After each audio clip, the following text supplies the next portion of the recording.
In this video, again I am going to discuss about the physical properties of haloalkanes. But इस lecture में हम लोग discuss करेंगे solubility के बारे में कि एल्काइल हैलाइड का सॉलिबिलिटी किस टाइप का होता है, मीन्स वो वाटर के साथ सॉलिबल होते हैं या नहीं होते हैं, मीन्स मिसिबल होंगे या नहीं होंगे। तो एल्काइल हैलाइड पोलर कंपाउंड होते हैं और वो पोलर इसलिए होते हैं क्योंकि उनमें कार्बन हैलोजन बॉन्ड होता है और कार्बन हैलोजन बॉन्ड पोलर होते हैं। तो कार्बन पे पॉजिटिव चार्ज और हैलोजन पे स्लाइट नेगेटिव चार्ज डेवलप हो जाएगा। अब वाटर मीन्स H2O भी एक पोलर सॉल्वेंट है। तो लाइक डिजॉल्व्स लाइक, रूल तो यही है कि पोलर कंपाउंड को पोलर में डिजॉल्व हो जाना चाहिए। बट इसके बावजूद कोई भी एल्काइल हैलाइड या फिर हैलोअल्केन्स कह लें वाटर में सॉल्युबल नहीं होते हैं।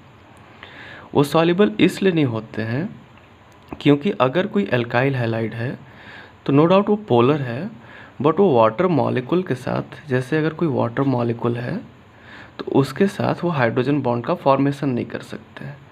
तो अगर कोई मॉलिक्यूल वाटर के साथ हाइड्रोजन बॉन्ड नहीं बना सकता है तो वो वाटर में सॉल्युबल नहीं होगा।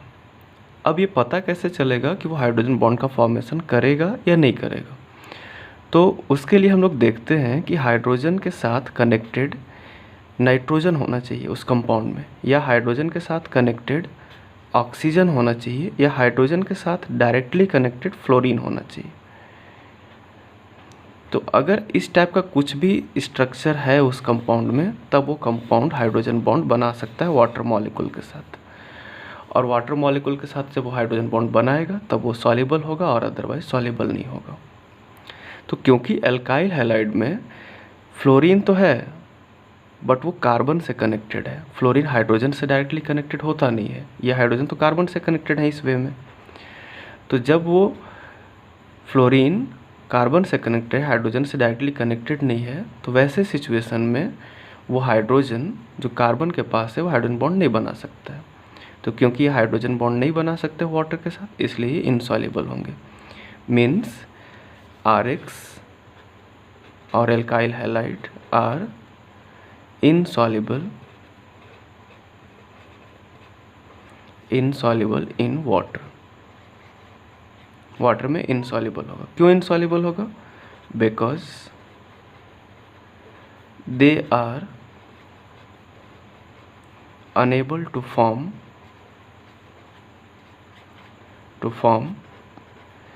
H bonding with water molecules।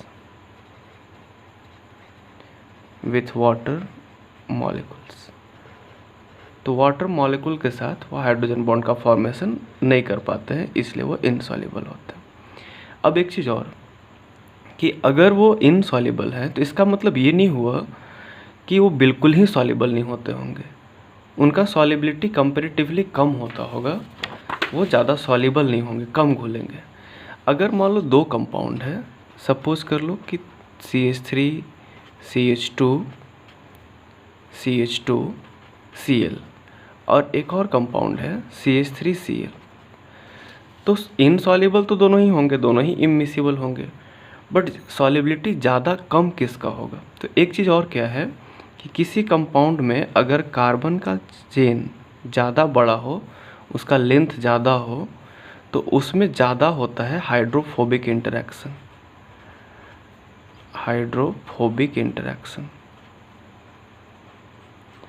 तो कार्बन जितना बड़ा होते जाएगा कार्बन चेन, उसमें हाइड्रोफोबिक इंटरेक्शन उतना बढ़ते जाएगा। अब क्योंकि ये हाइड्रोफोबिक इंटरेक्शन है, तो फोबिक इंटरेक्शन है, दैट मीन्स कि वो वाटर में जाने से रोकेगा। तो कार्बन चेन जितना ज़्यादा बड़ा होते जाएगा हाइड्रोफोबिक इंटरेक्शन बढ़ते जाएगा, और हाइड्रोफोबिक इंटरेक्शन से सॉल्युबिलिटी डिक्रीज कर जाता है।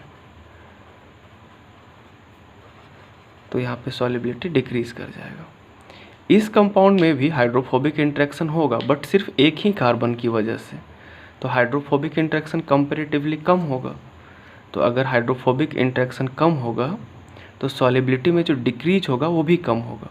मतलब सॉल्युबल तो ये भी नहीं होगा, सॉल्युबल ये भी नहीं होगा, बट अगर हम लोग दोनों को कंपेयर करें तो ये comparatively means methyl chloride comparatively ज़्यादा सॉल्युबल होगा।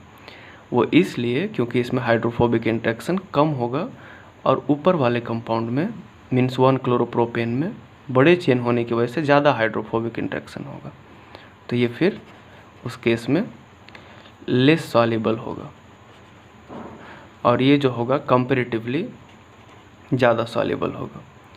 तो ये तो कार्बन चेन के लेंथ का इफेक्ट पड़ा। कार्बन चेन बढ़ेगा तो सॉल्युबिलिटी और घट जाएगा और वो तो पहले से ही कम होता है। तो अगर सिंपली ये पूछा जाए कि क्यों इनसॉल्युबल होता है तो उसका आंसर होगा because they are unable to form the hydrogen bonding with water molecules, क्योंकि अल्काइल हैलाइड वाटर मॉलिक्यूल के साथ हाइड्रोजन बॉन्ड नहीं बना सकते हैं। और अगर चेन और बढ़ते जाए तो सॉल्युबिलिटी और घटते चला जाएगा।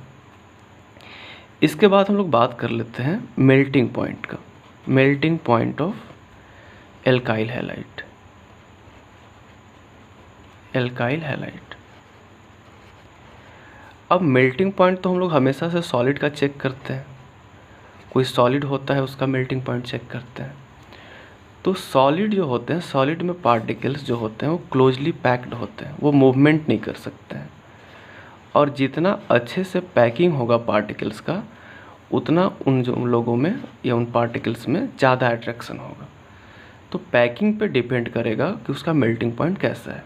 फॉर एग्जांपल जैसे अगर हम लोग एक कंपाउंड ले लें 1,4-डाइक्लोरोबेंजीन मीन्स पैरा डाइक्लोरोबेंजीन, ये पैरा डाइक्लोरोबेंजीन है।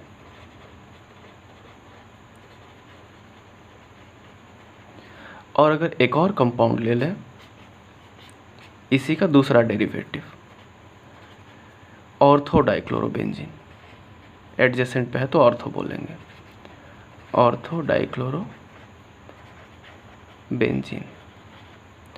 तो ये जो कंपाउंड है डाइक्लोरोबेंजीन, पैरा डाइक्लोरोबेंजीन, वो कंपैरेटिवली जो होगा उसका मेल्टिंग पॉइंट ज़्यादा होगा क्योंकि ये सिमेट्रिकल है। अगर इसका हम सेंटर मान लें यहाँ पे तो इससे अगर हम इधर मूव करें तो भी क्लोरीन और इसके जस्ट अपोजिट मूव करें तो भी क्लोरीन, मीन्स क्लोरीन के इस सेंटर से ऊपर की तरफ भी क्लोरीन और नीचे की तरफ भी क्लोरीन। बट इसमें अगर हम यहाँ पे सेंटर माने तो ऊपर की तरफ तो क्लोरीन है बट नीचे की तरफ क्लोरीन नहीं है।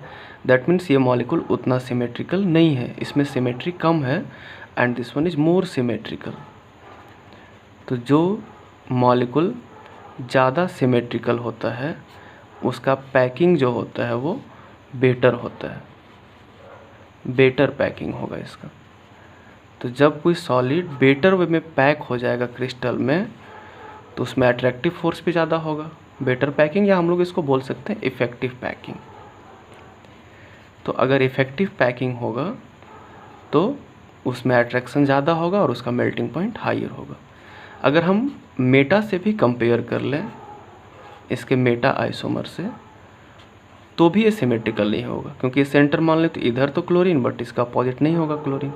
तो मेटा आइसोमर्स को चेक करें या फिर ऑर्थो से चेक करें या फिर पैरा को, तो ऑर्थो और मेटा दोनों के कंपैरिजन में जो पैरा होगा उसका मेल्टिंग पॉइंट हाई होगा, इसका मेल्टिंग पॉइंट दोनों से ही ज़्यादा होगा। और इस वजह से क्योंकि ज़्यादा सिमेट्रिकल है and more symmetrical molecule can fits better and can pack better in a crystal lattice, उनका पैकिंग क्रिस्टल लैटिस में अच्छे से हो सकता है, इसलिए इसका मेल्टिंग पॉइंट ज़्यादा होगा। अब बात कर लेते हैं डेंसिटी का। तो डेंसिटी की अगर बात करें तो एल्काइल हैलाइड का जो डेंसिटी होता है वाटर से ज़्यादा भी हो सकता है, वाटर से कम भी हो सकता है। इसमें क्या है कि जैसे अगर हम कुछ मॉलिक्यूल्स को ले लें जैसे कि CH3, CH2, CH2, Cl, एक और मॉलिक्यूल को ले लें CH3, CH2, CH2, Br। अगर इसका हम आयोडो डेरिवेटिव ले लें CH3, CH2, CH2F, सॉल्युबल तो होंगे नहीं ये सारे कंपाउंड बट इनका डेंसिटी वाटर से ज़्यादा होता है इन जनरल। वैसे फ्लोरो कंपाउंड और क्लोरो कंपाउंड का डेंसिटी कम होता है और ब्रोमो और आयोडो कंपाउंड का डेंसिटी ज़्यादा होता है वाटर से। बट अभी हम लोग डिस्कस सिर्फ ये करने वाले हैं कि अगर क्लोरो, ब्रोमो, फ्लोरो या फिर आयोडो कंपाउंड है हमारे पास तो उसमें से किसका डेंसिटी ज़्यादा होगा। तो क्योंकि कार्बन का पोर्शन तो सब में सेम है, डिपेंड करेगा ये हैलोजन पे। तो हैलोजन जिसमें जितना हैवियर होगा, क्योंकि आयोडीन सबसे हैवियर होता है, फिर ब्रोमीन, फिर क्लोरीन, फिर फ्लोरीन। तो क्योंकि आयोडीन सबसे हैवियर है तो इसका डेंसिटी भी सबसे ज़्यादा होगा। इसके बाद हैवियर होगा ब्रोमीन, तो इसका डेंसिटी थोड़ा कम हो जाएगा। क्लोरीन फिर कम हैवियर है तो इसका डेंसिटी और कम होगा। और फ्लोरीन तो सबसे हल्का है तो इसका डेंसिटी जो होगा वो सबसे कम होगा, मीन्स 4th नंबर पे आएगा। तो डेंसिटी इसका सबसे कम होगा और आयोडीन का डेंसिटी सबसे ज़्यादा होगा। एक चीज़ और, आयोडीन यहाँ पे हैलोजन एटम्स को चेंज करने से डेंसिटी में चेंजेस देखा गया। एक चीज़ और क्या है कि अगर कंपाउंड मीथेन है और उस मीथेन में हम एक हाइड्रोजन को रिप्लेस करके एक क्लोरीन अटैच कर दिए, तो क्योंकि एक क्लोरीन अटैच करने से इसका वेट बढ़ जाएगा, हाइड्रोजन से तो ज़्यादा वेट का होता है हैलोजन, कोई भी हैलोजन हो, तो इसका डेंसिटी ज़्यादा हो जाएगा, डेंसिटी इसका इंक्रीज़ कर जाएगा। अगर कोई क्या करे कि 2 हाइड्रोजन को रिप्लेस कर दे और 2 क्लोरीन प्लेस कर दे तो इसका डेंसिटी और ज़्यादा हो जाएगा। अगर कोई सारे क्लोरीन को हटा दे तो इसका डेंसिटी तो बहुत ही ज़्यादा हो जाएगा। और अगर कोई 3 क्लोरीन को यहाँ पे प्लेस करे तो इसका डेंसिटी भी ज़्यादा होगा, बट इससे कम होगा। तो इस केस में हम लोग क्या देख रहे हैं कि हैलोजन को चेंज करने पे जो हैवियर हैलोजन होगा उसका डेंसिटी ज़्यादा, और अगर हम लोग कार्बन को सेम रख रहे हैं, हैलोजन को बढ़ाते जा रहे हैं, तो बढ़ाने जा रहे हैं, तो उस केस में भी जिसमें जितना ज़्यादा हैलोजन होगा वो उतना ज़्यादा डेंस होगा। तो इस केस में सबसे ज़्यादा डेंस होगा ये कंपाउंड, फिर सेकेंड नंबर पे ये आएगा क्योंकि इसमें 3 क्लोरीन है, इसमें सिर्फ 2 क्लोरीन है तो इसका डेंसिटी 3rd नंबर पे आएगा, और ये 4th नंबर पे होगा। और इसका डेंसिटी तो सबसे कम होगा, एक्चुअली ये मीथेन है, ये तो गैस होता है। एक क्वेश्चन है कि अगर जैसे कि हमारे पास कंपाउंड हो C3H7I, एक कंपाउंड दूसरा है C2H5I, एक कंपाउंड C है CH3I, और एक और कंपाउंड है CH3Br। तो इसमें किसका डेंसिटी ज़्यादा होगा? तो हम लोग देख रहे थे कि जिसका वेट ज़्यादा होगा उसका डेंसिटी ज़्यादा होगा, क्योंकि हैलोजन एटम ज़्यादा होते जाते हैं तो ज़्यादा हैवी होते जाएगा। दैट मीन्स हम लोग यहाँ पे अभी तक सिर्फ मास से डिसाइड कर रहे थे कि जिसका मास ज़्यादा उसका डेंसिटी ज़्यादा, क्योंकि आयोडीन हैवियर है तो इसका मास ज़्यादा इसलिए डेंसिटी ज़्यादा, कार्बन तो सेम थे। इन सब में हैलोजन्स बढ़ते गए तो मास बढ़ते गया तो डेंसिटी बढ़ते गया। इस केस में क्या है कि एक में ब्रोमीन है और बाकी में आयोडीन है, तो आयोडीन वाले कंपाउंड का डेंसिटी तो ब्रोमीन वाले से ज़्यादा होगा, बट फिर इन तीनों में ज़्यादा किसका? तो कोई लॉजिकली यहाँ पे अगर सोचे, अगर इस लॉजिक के हिसाब से, तो इसमें कार्बन ज़्यादा है तो वेट ज़्यादा होगा, तो इसका डेंसिटी ज़्यादा होना चाहिए। बट एक्चुअली में देखा ये गया है कि CH3I का डेंसिटी ज़्यादा होता है।